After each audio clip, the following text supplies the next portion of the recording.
Alright people, welcome again to MG Sports TV. Hopefully you guys are doing good. We are going to identify the Reggae Boyz biggest problem. And this has been something that has been haunting us for many years. So apparently it doesn't really matter which coach come in. This is going to be our Achilles heel. Now, before we get to that, people, look up here. We're on the road to 30,000 subscribers. People, please, I'm begging you. The only way we can hit that link or that mark or that target. They said if you have goals in life, you got to set your goals and aim for them. Our aim is to hit 30,000 subscribers before the end of the Gold Cup. And at this present moment, the Reggae Boyz are behaving as if they want to exit earlier than we think. But certainly, we're looking at it. Now, midfield. The Reggae Boyz midfield is a big issue. And we're going to look at certain things, certain aspects of the game. We're going to just do little short snippets, replays, or whatever, so you guys can see what we're speaking about. In the meantime, please do smash that like button if you're here for the first time. We're not going to waste any time. We're going to get straight into the meat of the matter, straight into the details of things. So where is it? So here we are. This is the play here. This is it here, people. I want it to look good. I'm going to highlight some of the issues that we have, and the reason which alluded to the reason why we are having such poor form overall. But definitely, no, a lot of the blame has been left on Leon Bailey's shoulder. Unfortunately, that's just how it is. That's just football. Fans will find someone to blame. Fans will find someone to blame. Just give me a second. I'm just starting something out here.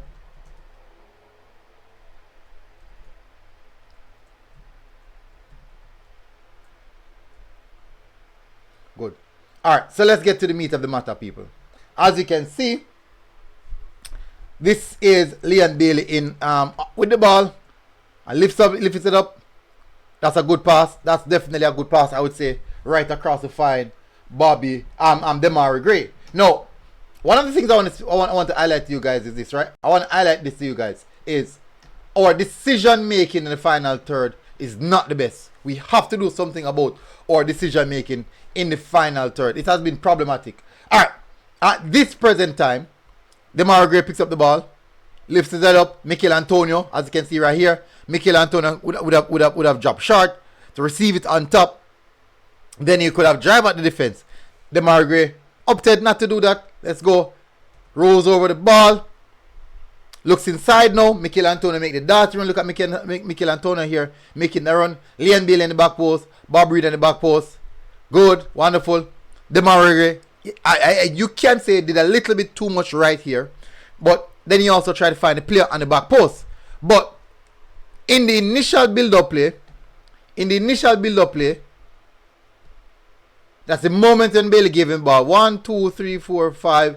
That's 6 defenders. And by the time he should get that ball across, we have 1, 2, 3, 4, 5, 6, 7, 8 players in the picture. Certainly. You can see the disappointment on the player's face. Alright. Decision making in the final third is a problem to us. It's a serious problem to us. And I'm going to show you something now. I'm going to show you something. Look at the USA decision making in the final third. Just jump to that. Where is it? Good. This is it. Alright, this is it. This is the USA. In their attack. Good. Look at the amount of defense that Jamaica have. 1, 2, 3, 4, 5, 6, 7. We have 7 players getting back against 4 USA players. The ball hasn't even reached its target as yet. Ball is coming down. Receives it. Look at that now. Look much. It's now 2, 3, 4 v 5. If you put Andre Blake in, it's at 6. Look at this now. Decision making. This is Damian Lowe. I do think right here, I think this is Bell.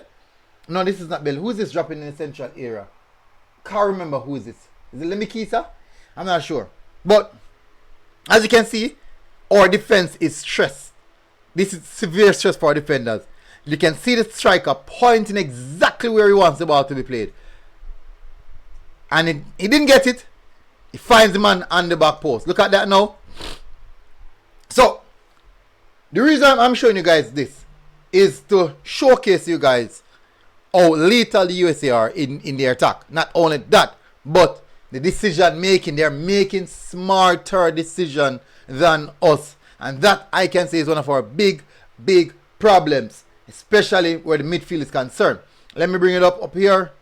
I think, where is it? Oh boy.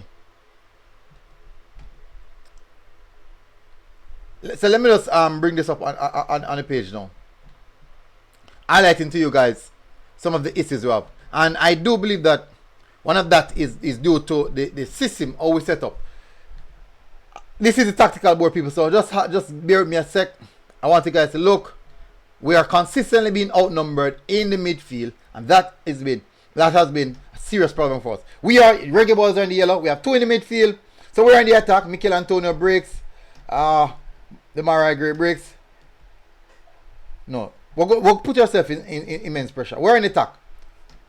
This is us in the attack. We're a bit high up the pitch. The problem we're having is this. We have 2 in the midfield who is consistently and easily marked out. Easily marked out of the game. These are the 2 players that have the midfield. Number 3 here, Lambert and Latibodier. So the USA pressing us, applying pressure. You're going to find out that the 2 midfielders USA have, they will occupy Lambert and Latibodier. And guess what? They have an extra midfielder. They're going to have an extra midfielder who can roam and apply extra pressure. So this extra midfielder is where the problem is at. So let me get a pencil. Where's the pencil? Where's the pencil? Where I think there's supposed to be a pencil here now. Good. So our major problem is right in this position. Now, what would initially love is if our number 6 drop off. Where's the ball? To receive the ball so that Damien Lowe or whichever defender we have don't necessarily need to go over the top. Based off what you're seeing, we don't need to go over the top or over the top again to bypass the midfield because we have 3 players pressing us. So in this aspect, one of the strikers drop back in to provide support, which would pick up one of the marking, would allow our front Latibodier to drop deep to pick the ball off Damien Lowe or Mariappa. That would be the ideal case. Unfortunately, we don't play with a midfield 3 and we don't really play with our strikers dropping that deep. We played a flat 2. If we're going to use a flat 2, it means that those 2 players must be elite level. The 2 midfielders, they must be elite level for us to play that flat 2. And that has been one of the biggest problems we're facing right now. The 2 in the midfield, it's really, really tough to play out from the back, hold possession of the ball, and dominate the midfield. You can't dominate the midfield when you have 2. And when you realize that the USA striker, Vasquez, dropping deep, also making that 3 become a 4 every now and then. So our midfield is always outnumbered. One of our problems also is that we are unable to retain possession of the ball. We cannot retain possession of the ball. And that's the reason we can't retain possession is that lack of availability. Yes, we want the midfielders to come and present themselves, but there's no midfielder going to come and present themselves when you have 2 players marking them at you have a player marking them at all time. So they're dropping deep, means that player is coming with them as well. Then what should happen? The ideal situation is that the midfield, one of the strikers or the attackers would have also dropped deep, would also collapse and force one of their one of 3 players in the midfield to collapse as well. And that would also eluded up, just maybe, giving one of the defensive midfielders a little bit more time and space so that we can develop the play. Unless Al Grimson is going to change his system and put a 3 in midfield, I don't see us retaining possession. And best believe it, we might see the same style or same system against a Trinidad and Tobago of us not really retaining possession, just strictly counter and trying and a bit more direct. But unfortunately, a lot of you guys are asking about possessional retention. I don't think we're going to see that because that is how the system basically sets up. We're playing a flat back 4, flat midfield 2, and also the two pressers up top, which is 2 strikers. It's going to be very, very difficult to work our way around that. Unfortunately, very much unfortunately, I don't see us really getting better where possession is concerned.